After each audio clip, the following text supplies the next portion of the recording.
মন্ত্রণালয় থেকে বলা হয়েছে এবং এই যে রেসপেক্টেড আইজিপি পুলিশ উনার সংবাদ সম্মেলনে ডিরেক্ট বলে দিচ্ছেন যে কোন রকম রোড ব্লক এখন থেকে এটা গ্রাহ্য করা হবে না।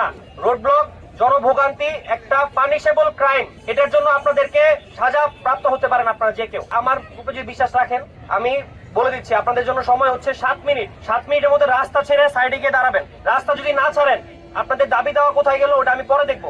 আগে এখানে রাস্তা আমি ক্লিয়ার করবো।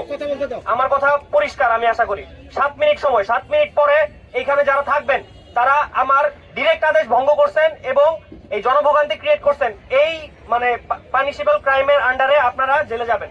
7 মিনিট পরে আমি যদি দেখি রাস্তা এখানে ক্লিয়ার এবং আপনার ওইখানে, আমি আইপি পুলিশ আমরা আমাদের একদম সর্বোচ্চ চেষ্টা করবো আপনাদের দাবি দেওয়া যতখানি করা যায় আমরা করে দিয়ে তারপরে এখান থেকে যাবো। কিন্তু 7 মিনিট পরে যদি আপনারা এখানে থাকেন, রাস্তা যদি ব্লক থাকে, আপনি আমার পক্ষের না, আমি ধরে নিব। Thank you.